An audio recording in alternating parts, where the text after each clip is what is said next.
ఇదిగో లోకేశ్వరరావు, అయ్యా రేపు అన్నయ్య పుట్టినరోజు కదా, ఎవరైనా కొత్తగా పెళ్లి చేసుకున్న జంటలున్నారేమో చూడు. అలాగే. ఆగండి ఆగండి, నేను చెప్పేది వినండి. మీకందరికీ తెలుసు, ప్రతి సంవత్సరం శివరామకృష్ణయ్య గారు తన పుట్టినరోజు నాడు పెళ్లి చేసుకునే కొత్త జంటకు తాళిబొట్టు, కొత్త బట్టలు, 2 ఎకరాల పొలం దానం చేస్తారు. కాబట్టి రేపు ఎవరైనా పెళ్లి చేసుకునే వాళ్ళు ఉంటే వచ్చి పేర్లు నమోదు చేసుకోండి.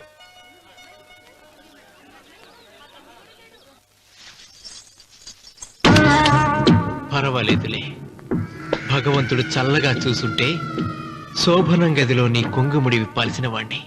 డబ్బుందని రామన్నని పెళ్లి చేసుకున్నావు కదా. భిక్షపతి, నేను నీ వదిన్ని. కళ్ళు పోతాయా? పోనీ, నిన్ను అనుభవించాక కళ్ళేమిటి, ప్రాణం పోయినా పర్వాలేదు. ఏంట్రా, ఏం చేస్తున్నావు ఇక్కడ? ఏం లేదు నాన్న, పాలేమన్నా ఉంటే ఒక బిందుడివ్వు, నేను కూడా శివలింగం మీద పోస్తాను అంటే నోర్మి అంటుంది. మూసా పోస్తాను వదినా. ఏమా, వాడేమన్నా వాగాడా?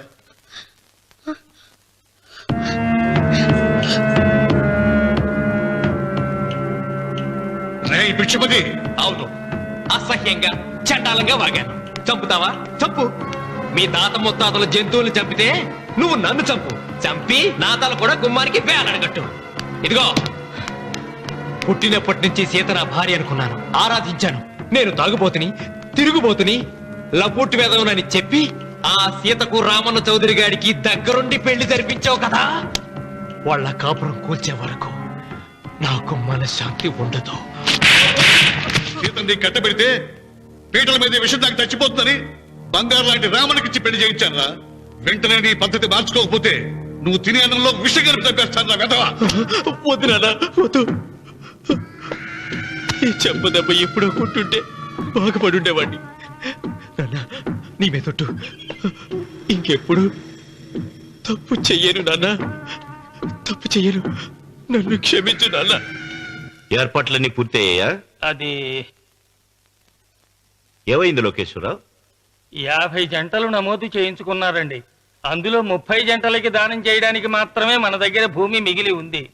మరి మిగతా 40 ఎకరాలు అంటే మన పొలమంతా ఈవేళ బాబు గారు ఎన్ని సంవత్సరాల నుంచి దానం చేసుకుంటూ వస్తున్నారు. కొండలైనా కరిగిపోవలసిందే కదా. మరి ఇన్నాళ్ళు నాకెందుకు చెప్పలేదు? మీరు పుణ్యకార్యం చేస్తున్నారు, మిమ్మల్ని ఇబ్బంది పెట్టడం ఎందుకని. రామన్న పేరుతో 2000 ఎకరాలు ఉండాలిగా, అందులోంచి రాసేవండి. అందులో మిగిలిన 60 ఎకరాలే ఇప్పుడు రాశానండి. ఆయన పేరు మీద గజం భూమి కూడా మిగలలేదు. రేపు శుభకార్యం ఆకూడదయ్యా. నూతన దంపతులు నా ఇంటి దగ్గర నుంచి నిరాశగా తిరిగి వెళ్ళకూడదు. నాతోరా జగన్నాథం. అన్నయ్య, నువ్వు ఈ సాయం చేస్తే నా పరువు కాపాడిన వాడివవుతావు. 40 ఎకరాలే కాదు, నా యావదాస్తి మొత్తం నాకు ఇస్తాను, నా ప్రాణాలను ఇస్తాను. లోకేశ్వరరావు, అయ్యా, కాగితాలు.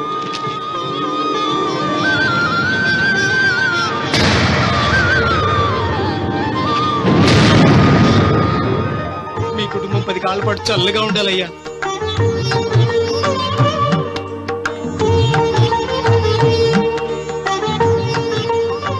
నీ పొలం వాయన దానం చేస్తాడు, పేరు తెచ్చుకుంటాడు. ఇంకా నీకే మిగులుతాది, గబ్బు లేచిపోతావు. తొందర పడకు, చూస్తావుగా. ఒరే రావుడు, ఈ భోజనాల కార్యక్రమం చూస్తుంటే నాకు తిరుపతి దేవస్థానం గుర్తుకొస్తోందిరా. నువ్వైనా చెప్పచ్చు కదా మీ నాన్నకి, ఈ దానాలకు అంతే లేదా? ఎదుటివాడికి ఇంత పెట్టడంలో ఆయన ఆత్మసంతృప్తి పొందుతున్నారు. ఆ పుణ్యమే ఆయన నిండు నూరేడు బతికిస్తుంది. నువ్వు అన్నం వచ్చింది. ఇదంతా నీ పుణ్యమేరా. అంత మాటలు కదయ్య. హర హర మహదేవ్ శంభో శంకర. ఓం నమః. పెదనాన్న. ఏం బాబు? పెదనాన్న, నాన్న. ఏమిట్రా? నాన్న నోరు. ఏమిటో చెప్పరా? మా నాన్న నోరు తెరిచి నిన్ను అడగలేక నాకు దస్తావేజీలు ఇచ్చి పంపించాడు. దేనికి? మీరు మా దగ్గర తీసుకున్న పొలానికి గాను రుణపత్రం రాయించుకు రమ్మన్నాడు.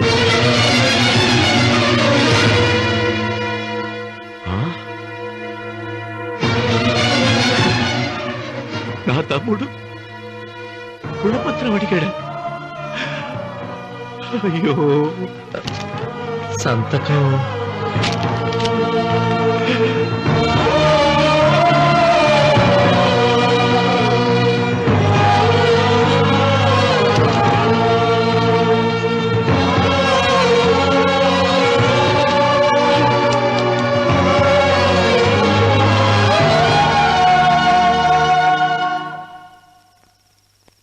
ఏంట్రా తినవేంటి? ఓహో, అన్నంలో విషం కలిపి చంపుతున్నానని భయపడి చస్తున్నావా? లేదురే, తిను. ఏంట్రా నాకేమైంది?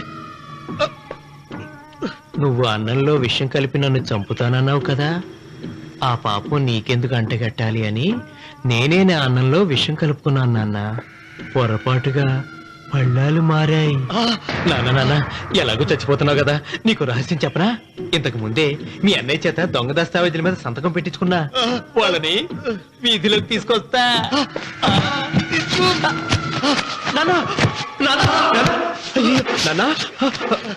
ఈ రేతో నీకు చెప్పాక నేను ఎందుకు బతుకిస్తాను? నాన్న చిన్నప్పుడు నీ గుండెల మీద ఆడుకుంటే తెగ ఆనందపడేవాడు కదా, పోయేటప్పుడు కూడా ఆడుకుంటా ఆనందపడే. చల్ చల్ గుర్రం చలాకి గుర్రం, చల్ చల్ గుర్రం చలాకి గుర్రం, చల్ చల్ గుర్రం చలాకి గుర్రం, చల్ చల్. నాన్న అయ్యో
తొందరగా పోయినగా.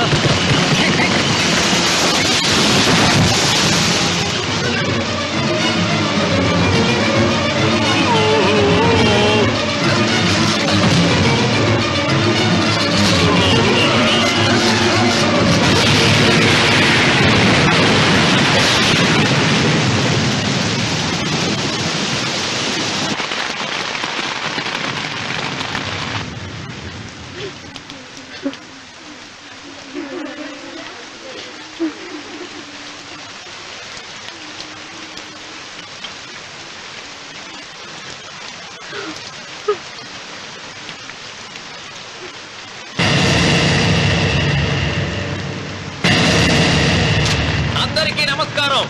ఇది మా పెదనాన్న సంతకం పెట్టిన దస్తావేజు. అక్కడ మా నాన్న లేడు, ఇక్కడ మా పెదనాన్న లేడు. కానీ మా పెదనాన్న మా నాన్న దగ్గర 50 లక్షల డబ్బు, 40 ఎకరాల పొలం తీసుకున్నాడు. ఏ లోకేశ్వరరావు చెప్పు. అవునండి, నేను సాక్షి సంతకం చేశాను. ఈ అప్పు ఎలా తీరుతుందో ఆ ధర్మాత్ముడి శవం అక్కడి నుంచి తీసేలోపు చెప్తే బాగుంటుంది. బిక్షపతి మతుందా నీకు? ఇదేనా అడిగే సమయం? ఆయన తగలబడిపోతే ఆయనతో పాటు ఈ నిజం తగలబడిపోతుంది. మా అన్నయ్య ఆ ధర్మాత్ముడు రక్తం పంచుకుంటాడు. ఏమయ్యా లోకేశ్వరరావు, మా అన్నయ్యకి మిగిలిన ఆస్తి ఏమిటి? ఈ ఇల్లు తప్ప ఏమీ మిగలలేదండి. సరే, 40 ఎకరాల కింద ఈ ఇల్లు పెట్టుకుంటాను. మిగతా 50 లక్షలు ఎలా ఇస్తావన్నయ్యా? ఏంటో నువ్వు మాట్లాడేది? మా రావుని ఒట్టి చేతులతో నడి రోడ్డు మీద నిలబెడతావా? సరే, డబ్బు వద్దు, పొలం వద్దు, ఒక్కటిస్తే చాలు. ఏంటది? అది సీత దగ్గరుంది. అది ఇస్తే 50 లక్షల బాకీ రద్దు చేసుకుంటా. సీతారత్నం పుట్టింటి వాళ్ళు పెట్టిన 7 వారాల నగలున్నాయి. అవన్నీ నాకు ఇచ్చేస్తే నేను సరిపెట్టుకుంటాను.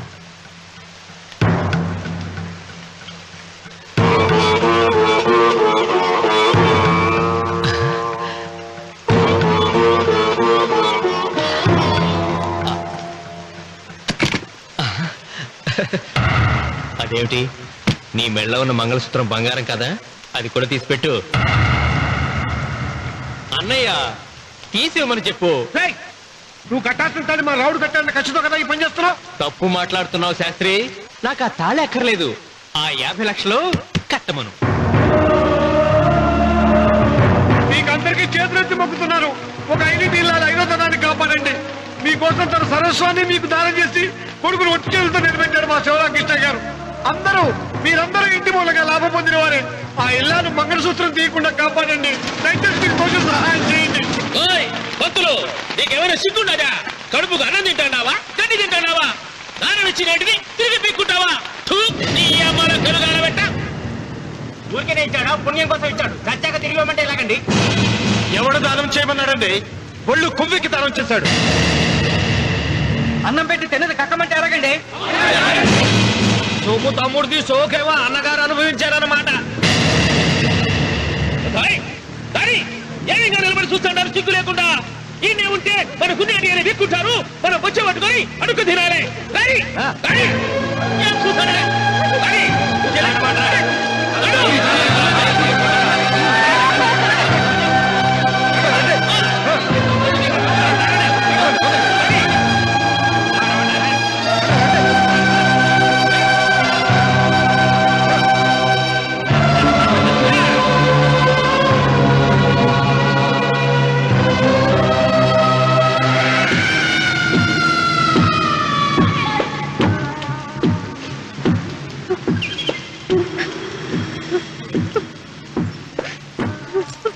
అమ్మ సీత, భిక్షపతి, మా వియ్యంకుడు బాకీ ఉన్న 50 లక్షల డబ్బు, 40 ఎకరాల పొలం నీకు నేనిస్తాను, సరేనా? సరే.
దేవుడా? ఆయన దేవుడే అయితే 24 గంటలు శివ పూజ చేస్తూ దానధర్మాలు చేసిన మా నాన్నకు దిక్కులకి సౌనిస్తాడా? దేవుడి పట్ల అపచారం చేయటం మహాపాపం రా. దేవుడిని ఎన్నాడు మనం చేసుకునే ఆత్మద్రోహం. అసలు దేవుడే లేడు. దిష్టి బొమ్మలాగా నా ఇంటి ముందు ఆ శివలింగం ఉండటానికి వీల్లేదు. మీరు ఆ శివలింగం జోలికి వెళ్తే నా ప్రాణాలు తీసేసి వెళ్ళండి. నా భర్త దేవుడికి అపకారం చేయడం ఈ కళ్ళతో చూసే కంటే మీ కళ్ళ ముందే చచ్చిపోతాను. నన్ను చంపేసండి. నీకు ఇంటి ముందు శివలింగం దేవుడా, నాకు మాత్రం నల్లరాయి. ఈ రోజు నుంచి నేను ఈ వీధి గుమ్మం నుంచి నడవను. ఆ నల్లరాయిని కన్నెత్తి చూడను. ఆ పెరటి గుమ్మమే నాకు వీధి గుమ్మం.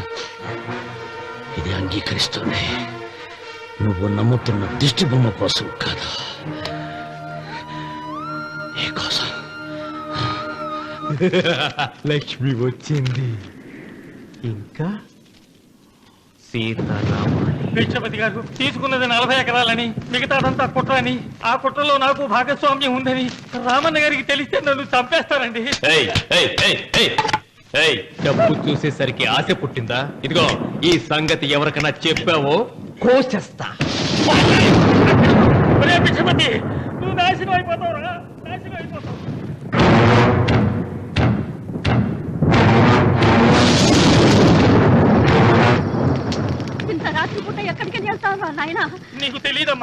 తెల్లారేలోగా ఊరు వదిలి పారిపోకపోతే ఆ భిక్షపతి మనల్ని చంపేస్తాడమ్మా. తొందరగా పద, తొందరగా పద.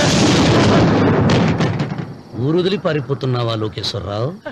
అది నాకంతా తెలుసు. అయ్యా అయ్యా అయ్యా, మీకు ద్రోహం చేశాను, నన్ను క్షమించండి అయ్యా. నేను క్షమిస్తా, మరి భిక్షపతి వదలద్దు. నీకు ఉపాయం చెబుతా. అన్వర్, నీ ప్రాణాలకు భిక్షపతి మూలంగా ప్రమాదం ఉందని నీ చేతులతో నువ్వే రాసు. నేను కాపాడతాను.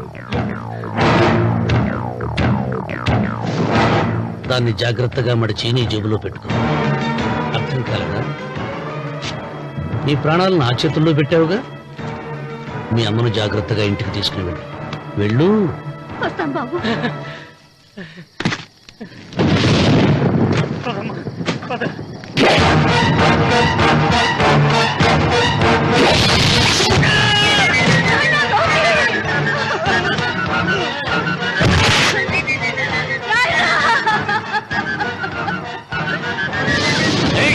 ఎడవకో, ఎడవకో. కన్నీళ్లు పెట్టేంత గొప్ప చరిత్ర కలిగిన వాడు కాదే నీ కొడుకు. అన్నం పెట్టిన మా నాన్న చావు కారణమైన వాడు. నీ కొడుకుని భిక్షపతి చంపాడని పోలీసులకు చెప్పాలి. అప్పుడే బ్రతికినంత కాలం నీకు నీ మనవరాలకి ప్రాణభిక్ష పెడతాను.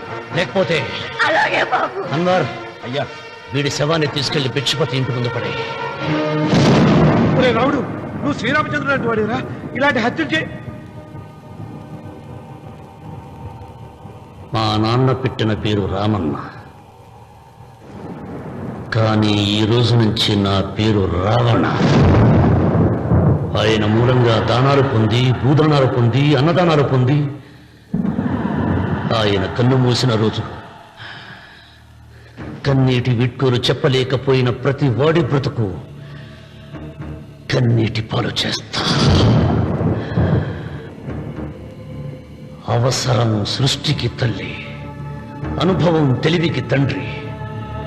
ఇదే నా తండ్రి చావు నాకు నేర్పిన గుణపాఠం. వెంకన్న, ఆయన దానం చేసిన వేలాది ఎకరాలు తిరిగి తెస్తాను. సూదిమును మోపినంత నేల కూడా వదలను. అప్పటి వరకు మా నాన్న మొరతాడే నా మెడతాడు. ఏమిటిది? నన్ను ఎందుకు అరెస్ట్ చేస్తున్నారు? లోకేశ్వరం చంపినందుకు అరెస్ట్ చేస్తున్నాం. నేను అతను తప్పుడు పెట్టి అతని స్వహస్తాలతో రాసిన ఉత్తరం. దీనికి అతని తల్లే సాక్ష్యం.